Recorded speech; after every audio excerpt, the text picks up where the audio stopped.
आंदोलन आंदोलन आंदोलन बिहार में लगातार आंदोलन का दौर शुरू हो चुका है। अगस्त 2022 में मुख्यमंत्री नीतीश कुमार महागठबंधन में शामिल हुए। लोगों की उम्मीद थी कि महागठबंधन में नौकरी मिलेगा, क्योंकि उप मुख्यमंत्री तेजस्वी यादव ने पहले ही घोषणा किया था कि मेरी सरकार आएगी तो 10 लाख युवाओं को सरकारी नौकरी मिलेगी। लेकिन जो सोचा था वो पूरा नहीं हुआ। कल डाकबंगला चौराहे पर शिक्षक लोग हंगामा कर रहे थे। उससे पहले प्रतिदिन कोई न कोई विभाग से अपनी मांगों को लेकर आंदोलन कर रहे हैं। आज हम यहाँ बिहार विकास मिशन के तहत कौशल विकास योजना में कार्यरत लगभग 800 छात्र कर्मी हैं जो कि मानदेय पर हैं और ये पिछले 4 दिनों से हड़ताल पर थे और अब इनकी मांग पूरी नहीं हुई है तो ये अनिश्चितकालीन हड़ताल पर आज से चले गए हैं। बिहार सरकार ने 2016 में मुख्यमंत्री कौशल विकास योजना चलाया था। उसके तहत युवाओं को रोजगार के लिए जो काम किए गए थे उसमें इन लोग की बहाली हुई थी और लगभग 800 ये कर्मी हैं। लेकिन अब वो काम पूरी तरह आंदोलन का में जुट गए। क्या मांगे क्या है? पहले तो अपना परिचय दीजिए कि आप लोग कौन है, क्या क्या करते हैं, क्या? हम लोग सर हैं ये बिहार विकास मिशन द्वारा हर एक जिला में जिला निबंधन एवं परामर्श केंद्र, उसका शॉर्ट नेम DRCC है। यहाँ से माननीय मुख्यमंत्री जी का ये 7 निश्चय में प्रथम निश्चय आर्थिक हल युवाओं के बल के तहत ये जिला निबंधन एवं परामर्श केंद्र संचालित होता है। इस ऑफिस से 3 योजना मुख्यतः संचालित हो रहा है। प्रथम योजना है बिहार स्टूडेंट क्रेडिट कार्ड, जो कि जितने भी बिहार के भविष्य युवा हैं सभी को 4 लाख तक पढ़ाई के लिए यहाँ से शिक्षा ऋण मिलता है। दूसरा है ये कुशल युवा प्रोग्राम, जो कि हर एक प्रखंड स्तर पर इसका खुला हुआ है सेंटर, जो कि कंप्यूटर की ट्रेनिंग सरकार दे रही है। मुख्यमंत्री निश्चय स्वयं सहायता भत्ता भी यहाँ से दिया जाता है। सर इतना ये सारे क्रिया को हम लोग अपने माने अच्छा ढंग से सब निर्वहन कर रहे हैं, अच्छी ढंग से सभी योजना को फलाफूल कर रहे हैं। लेकिन हम लोग को यहाँ सर दिक्कत आ गई कि 2016 में हम लोग यहाँ से नियोजन हुए हैं। अभी तक हम लोग को कोई ऐसा सुविधा या महंगाई के देखते हुए मानदेय में वृद्धि उस प्रकार से नहीं हुआ है। बीच बीच में हम लोग को शोषित किया जाता है कि बीच बीच में ऐसी फरमान जारी कर दिया जाता है। जैसे कि अभी एक उदाहरण देते हैं सर कि 1 महीना का वेतन हम लोग के कटौती के रूप में रख लिया जाता है कि आप लोग बिना अनुमति के आप दूसरे विभाग में ज्वाइन कर लेते हैं। यदि किसी को यदि परमानेंट वगैरह लग जाता है तो बिना अनुमति का आप नहीं जा सकते हैं। तो सर हम लोग कहते हैं कि यदि हम लोग को यहीं पे आप हमारे मान सम्मान के लिए हमारा जो ये सम्मानजनक एक मानदेय होता है यहाँ पर दे दिया जाए तो हम दूसरे विभाग में क्यों जाएँ? हम लोग की भी घर परिवार है, हम लोग की भी जिम्मेवारी दिन प्रतिदिन बढ़ते जा रहा है, उम्र चला गया है। इसीलिए कहते हैं कि एक उच्च स्तरीय कमेटी है जो कि सरकार द्वारा हर एक विभाग में लागू लगभग हो गया है और हम लोगों को विभाग द्वारा अभी 100% लागू नहीं किया गया है। जब हम लोग मांग हमारे प्रदेश अध्यक्ष द्वारा जब इनका डिमांड किया गया है तो वहाँ से बताया जाता है कि लागू कर दिया गया है, लेकिन कुछ लागू करके बता दिया तक सब कुछ लागू कर दिया, जो कि हमें उस सुख सुविधा से वंचित अभी हम लोग हैं। जैसे कि और दूसरी है कि सर स्थानांतरण है कि सर 400 से 300 किलोमीटर लोग को ट्रांसफ़र कर दिया पूरा बिहार में। अल्प वेतन भोगी हम लोग हैं, जिला निबंधन प्रमुख सबसे कम वेतन में हम लोग काम करते हैं। उससे क्या होता है सर हम लोग अपने परिवार को दिखा सकते हैं।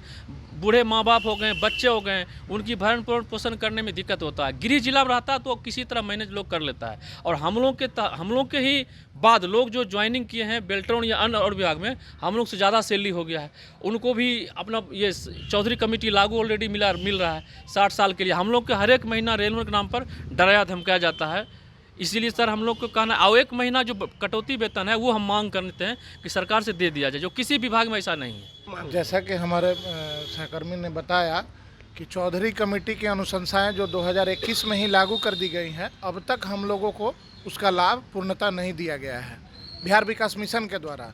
और उसमें बार बार हम लोगों के द्वारा पत्राचार करने के बाद भी उस पर कोई ठोस कदम नहीं उठाया गया है, जिसके कारण हम लोगों ने मजबूरन अपनी मांगों को लेकर के 14 मार्च से 17 मार्च तक पहले चरण में हम लोग अल्टीमेटम दिए थे कि प्रथम चरण में हम लोग 17 मार्च तक हड़ताल पर रहेंगे, लेकिन 17 मार्च तक कोई वार्ता की पहल उधर से नहीं की गई है, जिसके कारण फिर से आज से हम लोग अनिश्चितकालीन हड़ताल पर बिहार के सभी DRCC के SWO MPA चले गए हैं। कितने की संख्या में है आप लोग? हम लोग 850 लगभग 850 की संख्या में DRCC और बिहार राज्य शिक्षा वित्त निगम दोनों में कार्यरत SWO MPA जो हैं बिहार विकास मिशन द्वारा नियोजित सभी लोग। चौधरी कमेटी है क्या?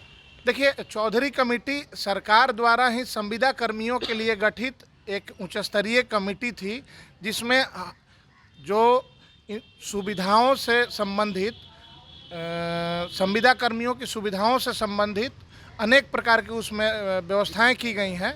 उसमें है कि सेवा अभिलेख संधारण करना है, उसके बाद अवकाश से संबंधित अर्जित अवकाश, मातृत्व अवकाश, पितृत्व अवकाश, इस तरह की उसमें प्रावधान किए गए हैं।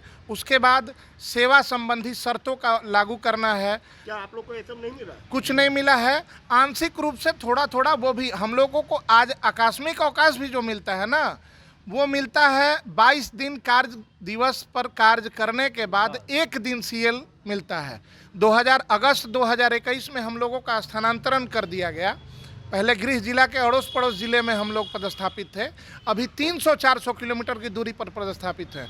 और जो हम लोग को मानदेय मिलता है और जो हमको छुट्टी मिलता है, उस छुट्टी में प्रत्येक महीने, मैं गवाही के साथ कह सकता हूँ, इतना साक्ष्य है कि प्रत्येक महीने हर एक डीआरसीसी में ऐसे कोई नहीं होंगे जिनका मानदेय नहीं काटा गया होगा। 1-2 दिन, 4 दिन, 5 दिन, 6 दिन। क्या मिलता है आप लोग को? हम लोगों को अभी 23,000 रुपया मिलता है, 23,000 रुपया इन हैंड मिलता है। कब से? 16 से? 2016 से, सितंबर 2016 से काम कर रहे हैं और 23,000। आप समझ सकते हैं कि इन 7 सालों में महंगाई दर कहां से कहां पहुंची है। फिर भी उस वक्त भी इतना ही चली था या? 17,000 रुपया सैलरी था उस समय। और 2019 में हम लोगों का इंक्रीमेंट दिया गया जून से, 2.5 साल बाद। अधिकारी लोग से बात की? बिल्कुल बिल्कुल, इसके लिए हम लोगों ने वार्ता भी किया है। महाप्रबंधक आईटी एचआर जो हैं बिहार विकास मिशन के, उनके साथ वार्ता भी की गई थी। उनके द्वारा पहल भी किया गया, कहा गया, पूर्ण आश्वासन दिया गया था कि आप निश्चिंत रहिए, आपके लिए हम लोग सोच रहे हैं, अन्य विभागों से चर्चाएं चल रही हैं, आपका हम लोग करेंगे। लेकिन कोई सकारात्मक पहल नहीं किया गया। देखिए, कुछ महिलाएं भी है, आपने कितनी की संख्या में महिलाएं होंगी आप लोग के विभाग में? 200 से 300 समथिंग। 300 जी। तो जिस तरह से आप लोग हड़ताल, नीतीश जी तो महिलाओं के लिए आए दिन कहते हैं कि हम उनके लिए रोजगार का अवसर दे रहे हैं, आप लोग धरने पर बैठे हुए हैं। तो धरने पे बैठने का रीज़न बन रहा है ना, तभी तो धरना पे बैठे हुए हैं। अगर नीतीश जी हमारे कर दिए होते तो आज धरने पे महिलाओं को बैठने की ज़रूरत नहीं पड़ती। फिर भी आज बैठ रही हैं, तो कहीं ना कहीं कमी है, तभी तो ये काम हो रहा है। अगर वैसा नहीं होता तो आज हम लोग धरने पे, प्रदर्शन पे नहीं बैठे होते। क्या समस्या का क्या? समस्या यही है कि चौधरी कमेटी हम लोगों को अभी तक डीआरसीसी जो भी कर्मी हैं वहाँ उपलब्ध नहीं कराया गया है, और इतने दूर लोगों को ट्रांसफ़र करके रखे हैं सरकार, जिससे कि बहुत ही मुश्किल होती है लोगों को घर जाने में। क्योंकि हम लोगों को 22 दिन के कार्य करने पर 1 दिन का हम लोगों का सीएल उपलब्ध होता है। उस 1 दिन के सीएल में हम लोग क्या कर लेंगे? और मानदेय भी बहुत कम है हम लोगों का। मानदेय में बढ़ोतरी के लिए। रहने वाली है? मैं जहानाबाद ज़िले की हूँ। आपको यहाँ पहले कहाँ थी? मैं पहले अरवल में थी और वहाँ से मेरा ट्रांसफ़र होकर मैं पटना में हूँ। आप कहाँ की रहने वाली है? मैं छपरा की रहने वाली हूँ। छपरा ही में पहले थी? नहीं, मैं छपरा की रहने वाली हूँ, मेरा गृह जिला है। और वैशाली में मैं कार्यरत थी 2016 से 21 तक। उसके बाद मैं अभी पटना आई हूँ ट्रांसफ़र होकर। तो ये वे कर्मी हैं जिन्हें मुख्यमंत्री नीतीश कुमार ने कौशल विकास योजना और युवाओं को उत्थान के लिए लाया था। इन लोग की 17,000 मानदेय उस वक्त मिलते थे, अब 23,000, यानी कहा जाए तो 6 सालों में 6,000 रुपया इनकी बढ़ोतरी हुई है। तो अब उसके साथ ही इन लोग का जो छुट्टी का है या अन्य सुविधा है वो अभी इन्हें नहीं दिया जाता। इसको लेकर ये पिछले 4 दिनों से लोग हड़ताल पर थे, अब अनिश्चितकालीन पर हड़ताल पर है। हम कुछ अधिकारियों से भी बात करेंगे, उनसे भी जानेंगे कि आखिर से सरकार जो है इन लोग की मांग को क्यों नहीं पूरा कर रही है। इन लोग की जो मांग है कि चौधरी कमेटी का गठन हो, उसमें जो छुट्टी का जो प्रावधान है या आकस्मिक छुट्टी जो होती है वो सभी संविदा कर्मियों को दी जाती है, तो फिर इन लोग को क्यों नहीं दी जाती है। तो पंकज के साथ परमानंद सिंह, एबीपी न्यूज़, पटना।